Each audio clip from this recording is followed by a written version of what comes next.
short introduction from my side. First of all, many greetings from Caracas, where we are together with our expert Timofey V. To see with our own eyes how are the things here in Venezuela. So many greetings to everyone.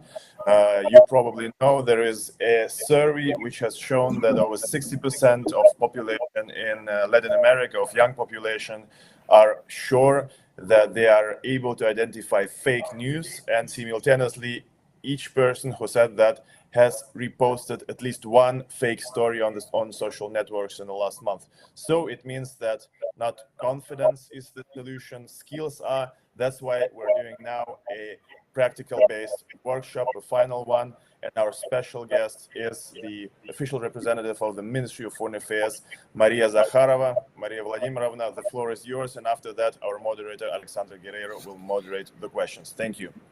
Hello, everyone. Thank you for invitation, and let us start from the question because we have limits of time.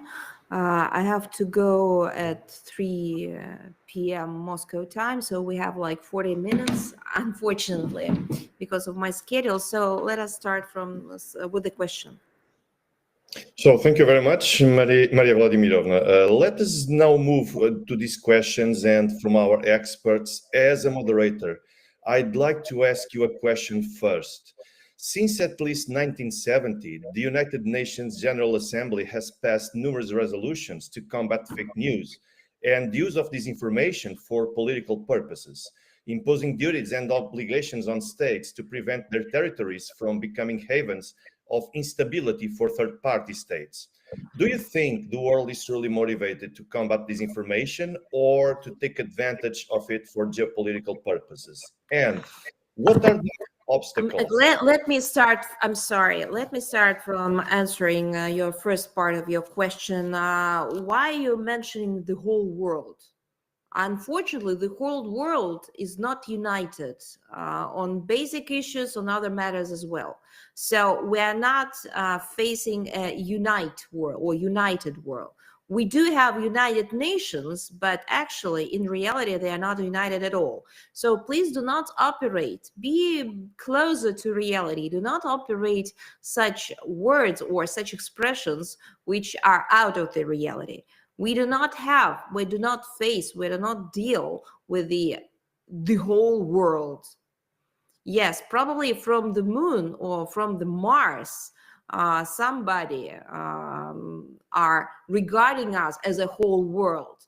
But on this planet, we're not, unfortunately, united. And we are facing the results of this disintegration right now on different matters.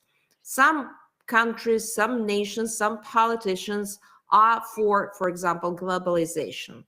Others are against globalization. Some are for using force in an international relationship. Some of them are against of using force. Many countries in this world, like majority, is for international law, which should be, from their point of view, a real base for rebuilding or relationship or just moving on. But some countries, the minority of the countries, Western countries, NATO-oriented countries, they are not supporting this international law system anymore. They're proposing so-called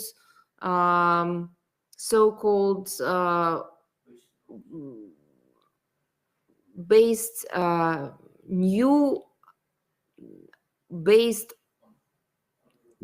order. Rules-based order. Yeah, it's even hard to pronounce. Rules-based order. So please do not operate, and let us not operate this so-called expression as a whole world. There's no whole world. So one part of regimes, governments, politicians are facing the reality which shows us that the situation with disinformation is crucial. I mean, it's very serious.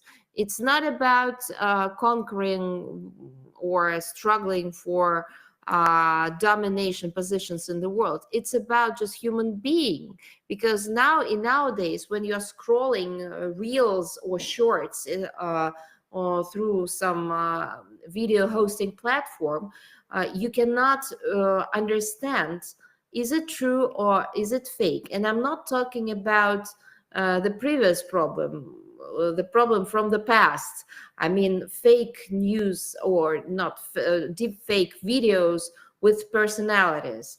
It's actually not an actual problem anymore, not because it does not exist, but because there are other much more dangerous problems and threats. For example, I just hold a meeting with the press secretaries of Russian governmental structures, ministers of education. And we were talking about the situation with the deep fakes about, for example, nature, about animals, about just everyday life which surrounds a child, when children cannot understand, is it true or is it fake? For example, when, I don't know, a lion is making friends with a tiger or with a dog or with a fox, and it's looks so real, but in reality it is a fake. But children using these 15 seconds short videos already relying on it as a reliable channel of getting information about the world. They are not reading books anymore. They do not have this habit of watching 1.5 hours movies. They do not know what is documentary. I mean, like traditional TV documentary. But they're getting the information about the world, even not from the streets. They are much more dedicate their lives to internet, to video hosting platforms, and they're getting all kind of information about the world outside from the short videos. And they will tell their teachers at this, and this is the threat of the nearest future, upcoming future. They will tell their teachers and even their parents that they cannot prove just normal basic axioms. They cannot prove just ordinary things to him because he saw with his own eyes something which is absolutely truly describes, for example, animal world or nature, or I don't know, situation with water, environment, etc., etc. Because he watched it with his own eyes. And why his parents or his teachers are insisting on something else instead of he has the proof. And when he will show, I mean, this child, the pupil, when he will show his parents or teachers this piece of video, they would not have possibility to disclaim it, to prove it, to say anything, because they will not have this instrument how to answer their question, is it true or is it fake? And that videos, they will be produced like, I think, millions in a second, especially with the assistance of gigachats and other artificial intelligence systems. And they will be produced like really millions, probably not a second, but millions an hour, but probably even more. So we do not have the whole so-called the whole world approach. We have different governments, different NGOs, different personalities, approaches to this situation. And this is very, very bad, not because I'm against of pluralism. No, I'm for different views, and I'm for discussion. I'm for struggling for your position, which is based on your experience, on your knowledge. But at the same time, I think we're facing the global united challenge and the threat, and that should bring us to unity, because this is something when we should not be disintegrated about. So probably this is not a remark on your first part of your question, but even an answer, that this is a very global, a very broad issue and a threat.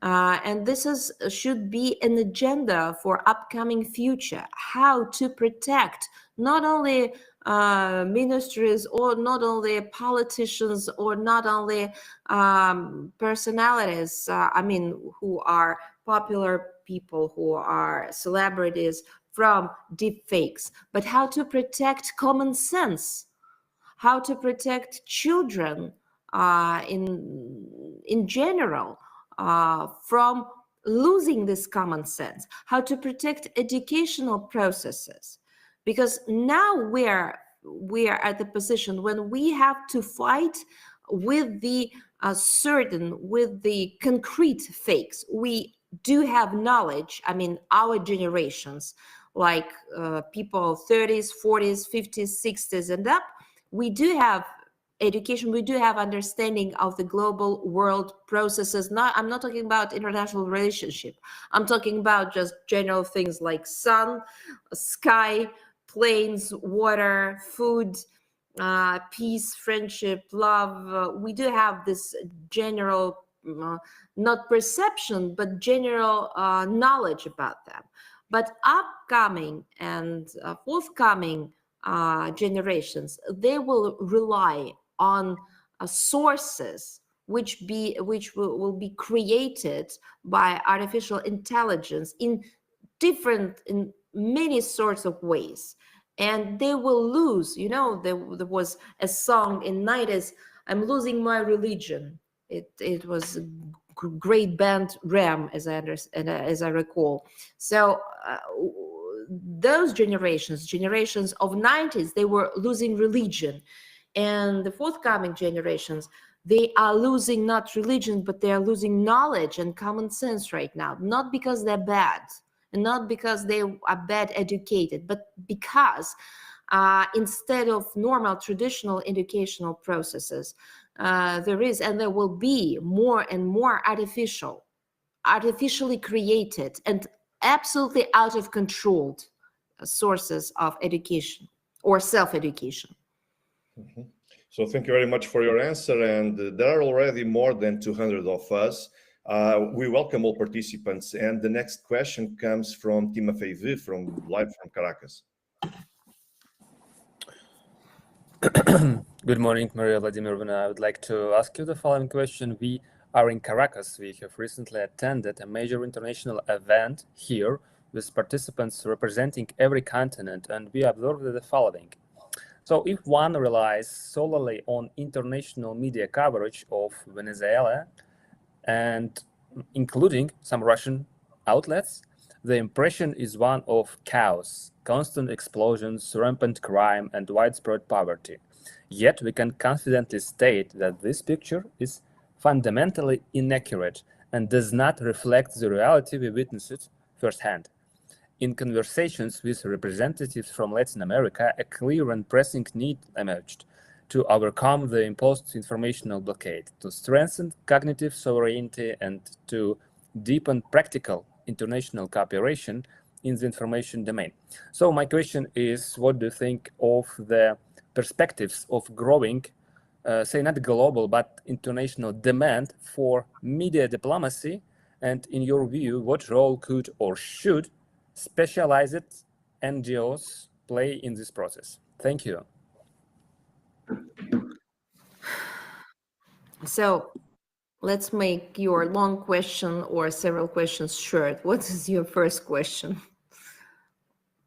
What do you think if some NGOs, non-government organizations and non-profits can do on the scape of media diplomacy? It's always very supportive.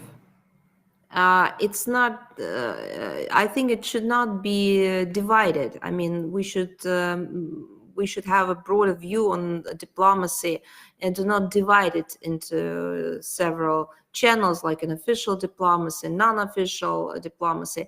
Each route or each instrument or each way should be instrumental for specific purposes. Governmental diplomacy, diplomacy which is produced or realized by ministries of foreign affairs or through embassies, general consulates, or permanent missions to international organizations, or inside of these international organizations, has its own main goal. It's intergovernmental relationship, official delegation, official statements and decrees. But another sphere is non-governmental, civil society connections and possibilities for a relationship. And in this sphere, NGOs is playing crucial role, absolutely useful and bright, and nobody can do better, because there is no so many people and so much instruments. I mean, diplomats and official governmental structures do not have such broad or such quantity of people to manage it. And of course, people on the ground, people who have this might and power and desire to promote people diplomacy or people-to-people diplomacy, are really doing good.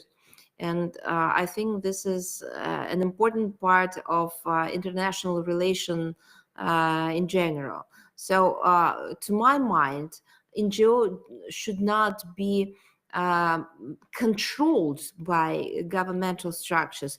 They should not transfer into just instruments of dealing with people or with the nations through these NGO possibilities. They should not be a servant for that or this government. They should live their own life, of course, in a close connection with their countries, with other countries, with people, with other NGOs, but they should be independent in best meaning of this word.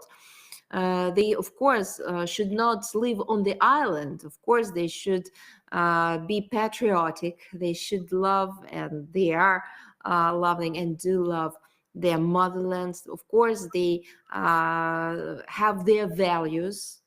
Of course, they have their own goals. But it's, to my mind, it's very important that they should be independent. As actually a very close situation with media. Of course, media is also presented by people who are working there, who are journalists or media people, with their own citizenships, with their own history of their families and their societies. But media should be independent. And this is the only way for them to manage with the information, to present the information objectively. So NGOs should be, in this particular meaning, they should be also as independent as media. Nobody should use NGOs. We should cooperate. We should build relationship with NGOs, but never NGOs should let others control them fully, 100%, or blackmailing, or feeding with money and making orders. No, it should be an independent sphere, but very important. Maria Vladimirovna, thank you very much for your answer. Timofey, thank you for the interesting question and good luck at the forum. Now we have a question from Ben Aissa Ibrahim, representative of the International Content Center of the World Youth Festival Directorate.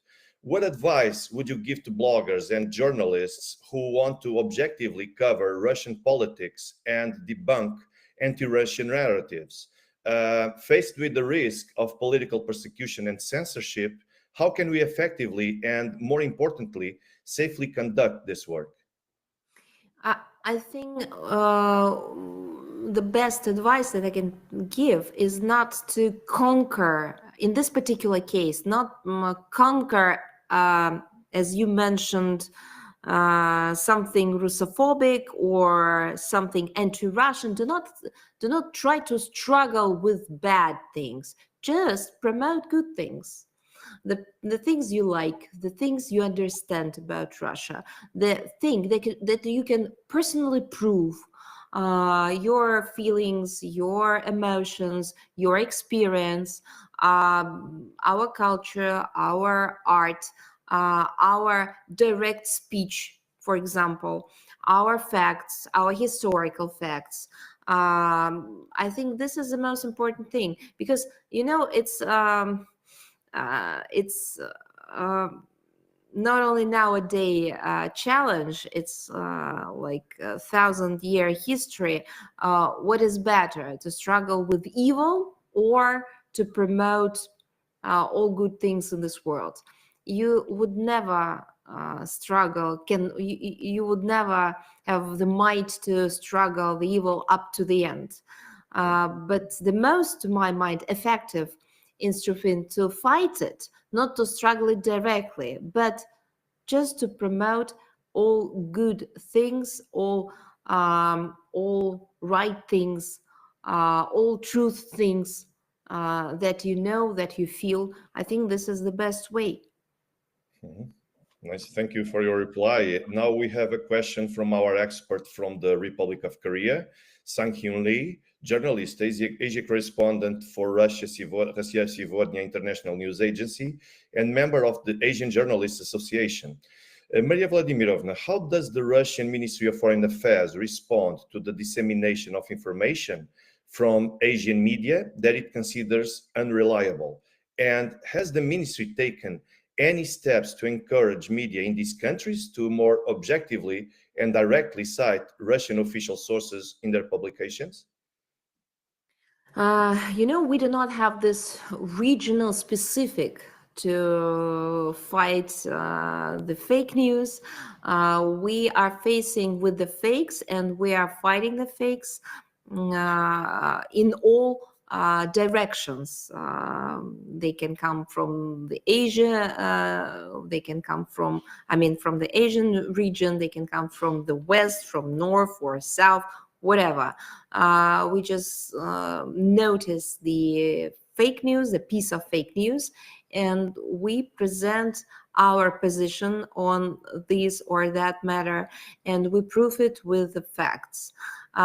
Sometimes we stress that this is our view. Sometimes we stress that this is the truth. For example, the Second World War. It's not about only Russian view on the situation or on the history. It's about the objective facts, about Nuremberg Tribunal, and it's not only about Russia's perception of the situation or Russian position on it. It's something objective. It's something which is already proved by several generations. It is actually one of the major stable stone of international law. So the spread of untruthful information about Russia, wherever and in whichever media it gets published, unquestionably needs to respond, and this is our specialty. The dedicated anti-fake section, and we created it on our website, I think like probably 7 or 8 years ago, where we systematically analyze and assess misleading materials, is an important part of our work. And actually, this is actually the thing that I'm proud of. we created it. Probably we were the first who created such things. Previously, I never noticed, I never seen something similar to our section anti-fake. Now it's popular. Now lots of organizations, NGOs, or media, or even governmental structures, or intergovernmental structures created something closer to our website section anti-fake. But in that time, as I told you, it was about 7-8 years ago, I think we were pioneers in this issue. Overall, we rely heavily on Russian diplomatic missions for monitoring foreign media. In diplomatic practice, we use a wide variety of tools, from private conversations and official notes to public statements and rebuttals to convey to our foreign colleagues and media outlets, senior officials, our position on unacceptability of such publications. Now, we started with certain, very specific anti-fake stories. At the very beginning of this work, we usually took like a piece of fake and made like a story, not a story, but present materials for anti-fake purpose. But now we are dealing with such global fake situation. It's like a post-truth world, that we're not dealing with just unique fakes. We are making sort of observation or sort of review of fakes, and do it regularly. And of course, we prioritize the attempts of falsify history, specifically with regard to the situation around the Second World War. We do publish articles. Our ambassadors or permanent representatives to international organizations make statements, make publications in traditional media, in social media. We are holding interviews, making interviews, giving different sort of materials on different platforms, just to conquer these fakes and to promote the truth. So this is it. And today, Foreign Ministry and our foreign missions together operate around 1,300 accounts across 13 major global and domestic online platforms. We also organize press tours of foreign journalists and remain open to new proposals regarding cooperation. So we are not focused on only internet tools. We are using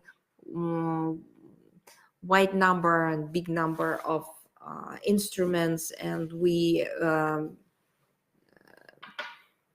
respect all possibilities, all ways in this information work, starting from traditional media up to today's modern messengers, social networking, etc., etc. Thank you very much for your reply. Now we have a question from Vincenzo Lorusso, a GFCN expert and an Italian journalist for International Reporters and Donbass Italia. On November 12th of last year in Turin, Italy, some politicians blocked the conference on Russophobia with Professor Angelo Dorsi and himself, as well as the presentation of his book named on Russophobia, with your opening remarks. Today, another conference on democracy in Turin, featuring 4 very prominent Italian university professors, specifically Professor Dorsi and Professor Barbero, is facing censorship. Mrs. Zakharova, do you think Russophobia, censorship, and fascism are a reality in contemporary Italy? Russian-Italian relations are living through the deepest crisis in the entire post-World War II period. Of course, we do remember the role of Italy in the Second World War, but we also recall and keep in mind the good times of our relationship, which lasts for 80 years, 80 years. 80 years, it's a long period, and we had a very nice time of dealing with Italy. So many companies were doing business together. So many people of art were making cooperation and exchanges of exhibitions, museum exhibitions, theater performances, opera, ballet. We really were sure that this is forever, and that we already overcame all difficulties, all tragedies we had, or our previous generations have had in 20th century. So our experience of the second part of 20th century and the beginning of the 21st century gave us this insurance, insured us in that we already found this right way to move on. Tourism was growing day by day. Commercial, economy, financial spheres were just increasing. The education and knowledge, among ordinary people, to which I also belong, about Russia in Italy and about Italy in Russia was on the highest level, because people do know, in Russia, people know Italian artists, musicians, people from fashion industry. Everybody in my country knows who is Michelangelo, Leonardo da Vinci, really knows about Roman Empire, about modern Italy. As I told you, starting from the ancient time up to modern times, knows last names, really knows titles and brands, and enjoy Italian cuisine. And in Italy, people know Russia, know also Russian culture very well, Russian nature, in both meaning of this word, Russian soul, Russian history. And we were doing really good last many decades. But unfortunately, Italy became a victim of this NATO-oriented mentality and so-called narratives. And Italy lost. Lost in getting benefits from cooperation with Russia. Now our relationship, official relationship, and not only official relationship, both in economy, in finance, in cooperation, is on pause. I really want to think that not stopped, but on pause. But not because of us, not because of Russia, but because Italy is under pressure. Is under pressure from NATO, from Anglo-Saxon world, from this ultra-liberal dictatorship. And this is very unfortunate. And we are witnessing a disquieting trend where foreign policy choices fuel everyday Russophobia expressed through all-out demonizations of our country. The deliberate and systematic efforts to sever humanitarian and human ties are particularly striking. Not long ago, nothing foreshadowed such developments, yet today, under the pretext of political correctness, concerns by internationally renowned artists are being cancelled. Works by Russian authors are being removed from educational sphere. Banks are closing their accounts owned by Russian citizens or just Russians, or people with Russian last names or names. I've heard the story about one lady with this similar, with mine last name and name. Her name is also Maria Zakharova. Probably, I'm not sure about Maria, but Zakharova, last name Zakharova, is absolutely the same with mine. And she faced terrible,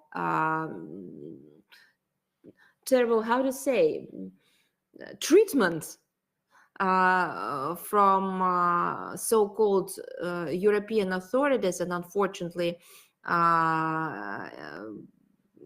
Central European and Western European as well, just because she has the same with mine last name, and she cannot get normal reaction from, for example, banks or other governmental ministries or structures, just because she's under not specific control, but she is how to say, she's completely how to say, completely huh? No, совпадает. Нет. Just because she personally not under sanctions, but because me, I'm under sanctions of from EU.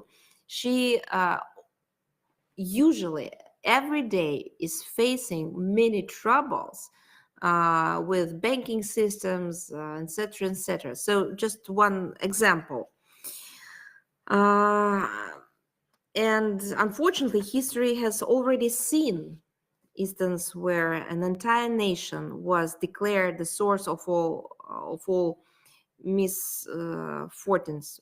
Therefore, in response to your question about the connections between today's Russophobia and, for example, fascism ideology, I must answer in the informative. Your book, as I noted earlier, serves as an important marker and document of this troubling historical period. And I think, and I really thank you from all my heart for your principled position and objective analysis. And you pose some very interesting questions and examples in your question. I can add, for example, the situation with Corriere della Sera, which is Italian newspaper, which refused from publishing the interview of the Minister of Foreign Affairs of Russia, Sergei Lavrov.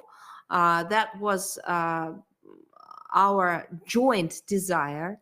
We propose this media outlet the possibility to ask some questions directly the minister. They send the questions, and because that will be a written interview, they send written questions. And personally, Mr. Lavrov wrote the answers. The questions were very serious. I mean, they were wide, they were interesting, they were deep. And the answers were also deep, wide, and interesting, based on history and facts. And what we faced is absolutely unacceptable situation, an unbelievable situation, because while they got the answers, they just stopped any communication with us, because we understood they do not know what to do next. They, as I understand, this newspaper was under pressure as well, that they have no right to publish the answers, direct answers, that they should transfer this direct speech and direct answers into something artificially prepared, where the main issues would be cut off. and thrown away. And when we just started to ask what will we face in the newspaper, they told us that they will never publish the answers because they do not have space. Can you imagine that they do not have space in the newspaper? I mean, the printed newspaper. And when after that we proposed them to publish this interview in the shortened version in the traditional newspaper, and to publish and to print it out in the shortened version, and the whole Q&A, questions and answer, should be presented. We propose it to the Corriere della Sera on their website, and we were so much shocked with the reply we've got. They told us that they cannot publish on the website the whole story, the questions and answers, also because they do not have enough space on the website. So, you know, this is something shocking. This is something stupid and really unbelievable. And it's not our problem. It's not the problem of Russia. It's the problem of Italian people who are refused in their right to get. I'm not talking about the truth. I'm just talking about information. They're cut off information, sources of information. Italian citizens are hearing, listening, watching, reading the word Russia each day. They're switching on, for example, their TV sets. They are opening their newspapers. They are scrolling their newsline on their smartphones and phones, and Russian, Kremlin, Putin is all over.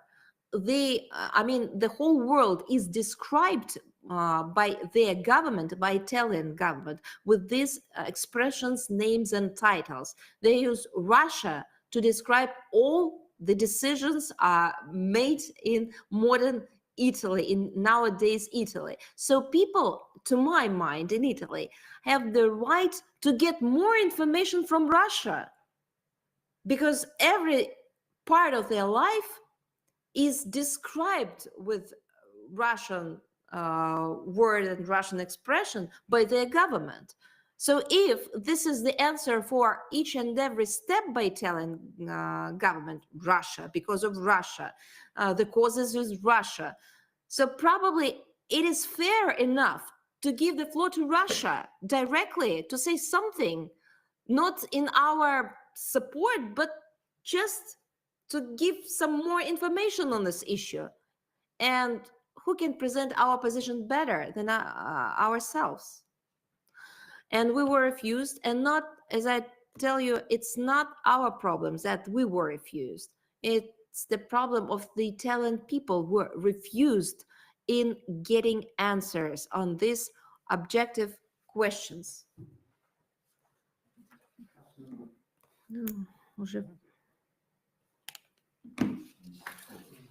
Switch on your mic.